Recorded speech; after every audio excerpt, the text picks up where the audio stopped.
জেলায় জেলায় সংকট সমস্যা তা থেকে উত্তরণের চ্যালেঞ্জ আর সম্ভাবনার কথা তুলে ধরতে চলছে ডিবিসি এক্সপ্রেস। বিশেষ এই আয়োজনে মতামত থাকছে তৃণমূল থেকে শুরু করে নীতি নির্ধারকদের।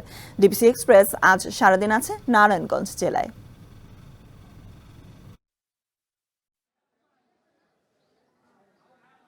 সিএসআরএম ডিবিসি নিউজের বিশেষ আয়োজন ডিবিসি এক্সপ্রেস। আজ আমরা সারাদিন রয়েছি নারায়ণগঞ্জের রূপগঞ্জে। সকাল থেকে আমরা স্থানীয়দের সাথে কথা বলছি, তাদের কথা শুনছি। এই মুহূর্তে আমাদের সাথে এই স্থানীয় বাসিন্দা কিছু যারা রয়েছেন তাদের সাথে আমরা কথা বলবো, জেনে নেব এই এলাকার কী কী সমস্যা রয়েছে।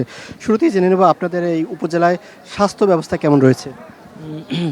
স্বাস্থ্য ব্যবস্থা অ্যাকচুয়ালি বলতে গেলে অনেকটাই নাজুক, যেহেতু আমাদের রূপগঞ্জে প্রায় 4-5 লাখ লোকের বসবাস। তার তুলনায় মাত্র 50 শয্যা বিশিষ্ট একটি হসপিটাল রয়েছে। আমি মনে করি যে এই হসপিটালটা মিনিমাম 150 শয্যা বিশিষ্ট করা উচিত। যে 3-4 লাখ 5 লাখ লোকের জন্য এই হসপিটালটা যথেষ্ট নয়। তো সেই হিসাবে আমরা চাই যেন এই সরকার এই বিষয়ে নজর দেয়, স্থানীয় মন্ত্রণালয় নজর দেয়, যেন আমাদের হসপিটালটা মিনিমাম এই 150 শয্যা বিশিষ্ট করে, যাতে করে মানুষের এই সেবাটা আমরা পেতে পারি।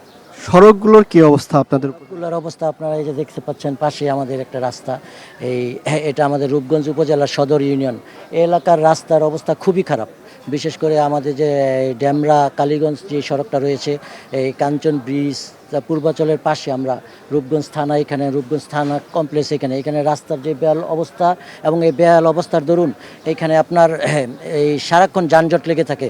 তো মানুষের এই সংক্ষেপে ভূমি দখল হচ্ছে, এটা নিয়ে সংক্ষেপে বলেন। আমাদের রূপগঞ্জের সবচেয়ে বড় সমস্যা হচ্ছে এই যে ভূমি দখল।